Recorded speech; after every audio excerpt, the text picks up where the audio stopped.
السلام علیکم ورحمۃ اللہ وبرکاتہ۔ نحمدہ ونصلی علی رسولہ الکریم، اما بعد۔ ایک مرتبہ درود شریف پڑھیں بازم اللہم صلی علی سیدنا حبیبنا مولانا محمد بارک وسلم، صلاۃ و سلام علیک یا رسول اللہ، صلاۃ و سلام علیک یا حبیب اللہ صلی اللہ تعالی علیہ وآلہ وسلم۔ عزیز طلباء، دو چند منٹ کے لیے میں آپ کے سامنے مطالعہ کی اہمیت و افادیت کے حوالے سے کچھ اہم باتیں گوشہ گزار کرنا چاہتا ہوں۔ مدارس اسلامیہ میں مطالعہ کا لفظ سن کر طلباء کے دماغ میں، آپ سب کے دماغ میں یہ چلتا ہے کہ یہ کوئی سرسری طور پر پڑھنے کی چیز ہے۔ آپ کے نصاب میں خارجی مطالعہ کی کتابیں ہیں، جیسے تاریخ اسلام وغیرہ، تو آپ ان کا بہت سرسری مطالعہ کرتے ہیں۔ آپ کے امتحانی پرچوں سے اور آپ کی امتحانی کاپیوں سے اس چیز کا بخوبی اندازہ ہوتا ہے کہ آپ نے جو باتیں لکھی ہیں وہ اس میں آپ کی کوئی تحقیق نہیں ہے، بس جو آپ کے من میں آیا، دماغ میں آیا، آپ نے لکھ دیا۔ یعنی ہم مطالعہ کو سرسری طور پر دیکھتے ہیں، اس کو تحقیق اور دھیان سے پڑھنے کی چیز نہیں سمجھتے۔ حالانکہ مطالعہ ہی اہم ہے۔ ہم درس نظامی پڑھتے ہیں، جو نصاب متعین ہیں، جو کتابیں پڑھتے ہیں، یہی ہمارا مقصود نہیں ہے۔ یہ تو ایک مقرر وقت کے لیے 5 سال، 6 سال، 8 سال تک آپ پڑھتے ہیں، لیکن اس کے بعد بھی پڑھائی ختم نہیں ہوتی، پڑھائی کا دور جاری رہتا ہے اور وہ مطالعہ کے ذریعے سے جاری رہتا ہے۔ تو آپ ابھی سے مطالعے کی عادت ڈالیے، نئی نئی کتابوں کو پڑھیے، اپنی ترجیحات متعین کیجیے،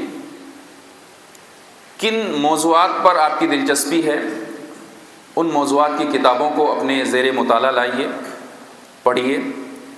علوم قرآن کو آپ فوقیت دیجیے، سیرت پڑھیے، تاریخ پڑھیے، اور خاص طور سے چونکہ ہم ہندوستان میں رہتے ہیں تو یہاں اردو زبان زیادہ رائج ہے، تو اردو تاریخ و ادب پر بھی آپ اپنا مطالعہ رکھیے۔ تو ان چیزوں پر غور کرنے کی ضرورت ہے۔ مطالعہ بہت تحقیق اور دھیان سے پڑھنے کی چیز ہے، کیونکہ یہ لفظ خود ہی ہم کو بتاتا ہے کہ اس کا مفہوم اور معنی کیا ہے۔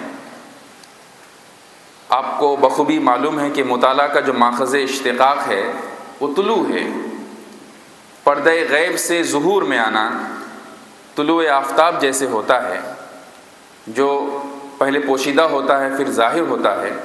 جب آپ مطالعہ کرتے ہیں، جو معلومات آپ کے لیے مخفی ہیں وہ آپ کے لیے واضح اور روشن ہو جاتی ہیں۔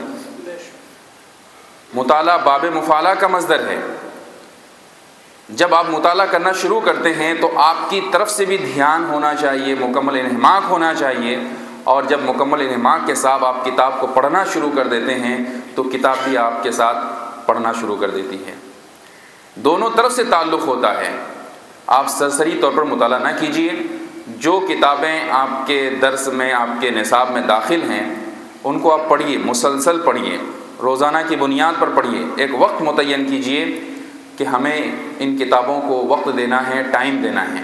یہ نہیں کہ امتحان کے ایام آئے اور اس میں ہم نے سرسری طور پر 2-4 جگہ سے دیکھ لیا اور پھر اپنے من سے لکھ دیا، تو یہ تو آپ کے امتحان کے لیے، چلیے آپ کسی طرح سے پاس ہونے کے لیے پڑھتے ہیں، لیکن آپ اپنی زندگی کو سنوارنے کے لیے پڑھیے۔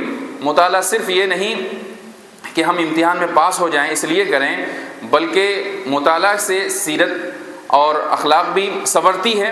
مطالعہ سے آپ کے علم میں اضافہ ہوتا ہے، پختگی آتی ہے، آپ کے اندر اعتماد آتا ہے، آپ کے اخلاق میں بہتری آتی ہے۔ کافی سارے اس کے فوائد ہیں۔ یہیں پر مطالعہ کو لے کر کے کچھ بچوں کے ذہن میں یہ بھی سوال ابھرتا ہے کہ ہم تو مطالعہ کرتے ہیں، ہم تو کتابیں پڑھتے ہیں، لیکن جب بند کر دیتے ہیں تو سب کچھ بند ہو جاتا ہے، ایسا لگتا ہے ہم نے کچھ پڑھا ہی نہیں۔ تو اس حوالے سے کہیں پر میں نے پڑھا تھا، انہوں نے بہت اچھی مثال سے سمجھائی ہے یہ بات کہ جب کوئی بچہ کھانا کھاتا ہے یا آپ ہی کھانا کھاتے ہیں تو کھانا کھانے کا کچھ حصہ آپ کے گوشت کا حصہ بنتا ہے، کچھ حصہ آپ کی ہڈیوں میں مضبوطی پیدا کرتا ہے، یعنی نشو و نما میں کھانے کے ہر لقمے کا کچھ نہ کچھ اثر ضرور ہے، لیکن آپ کو اس کا احساس نہیں ہوتا۔ اگر آپ آج کھانا کھائیں اور انچی ٹیپ سے ناپنا شروع کر دیں کیا میرے جسم میں کچھ اضافہ ہوا ہے، تو آپ کو اس کا کچھ فرق نہیں محسوس ہوگا۔ یہی حال مطالعہ کا ہے۔ جب مطالعہ کرتے ہیں تو مطالعہ کرنے سے آپ کے علم میں اضافہ ضرور ہوتا ہے، وہ مطالعہ آپ کے علم میں پختگی ضرور لاتا ہے، آپ کی سیرت اور آپ کے اخلاق کو ضرور سنوارتا ہے، لیکن آپ کو اس کا احساس نہیں ہے۔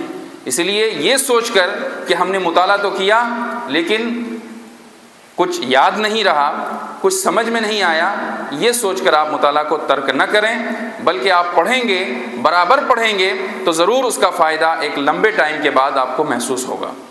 تو اسی لیے اس کو اپنا شوق بنائیے، اپنی عادت بنائیے، سرسری طور پر مطالعہ نہ کریں، پورے انہماک کے ساتھ مطالعہ کریں اور الگ الگ موضوعات پر مطالعہ کو جاری رکھیں۔ ایسا نہیں کہ ایک ہی موضوع کو آپ نے اپنی عادت بنا لی، پھر آپ کو بورنگ محسوس ہوگی، اس میں بوریت محسوس ہوگی۔ تو اس لیے کبھی آپ تاریخ کا مطالعہ کریں، کبھی سیرت کا مطالعہ کریں اور کبھی دلچسپ چیزوں کا مطالعہ کریں جس سے آپ کے پڑھنے کا تسلسل برقرار رہے۔ کچھ مضامین کا مطالعہ کریں، دلچسپ مضامین کا بھی مطالعہ کریں اور اردو ادب کو ضرور پڑھیے، اردو ادب کو ضرور پڑھیے، اردو ادب کی کتابوں کو پڑھیے اور اردو نظموں کو پڑھیے، غالب اور اقبال کو پڑھیے، بڑے بڑے شاعروں کو پڑھیے۔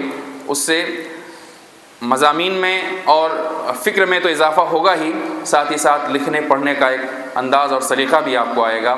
عزیزان گرامی، مطالعہ کے بے شمار مقاصد ہیں، اس مختصر وقت میں ہم بتا نہیں سکتے، لیکن آپ اتنا سمجھیے کہ مطالعہ صرف آپ کے علم میں اضافہ نہیں کرتا، بلکہ مطالعہ کرنے سے آپ کو خاص طور سے اگر اردو زبان میں مطالعہ کرتے ہیں تو اردو ذخیرے الفاظ میں اضافہ ہوتا ہے، پڑھنے کا اور بولنے کا سلیقہ آتا ہے، لکھنے کا طریقہ آتا ہے۔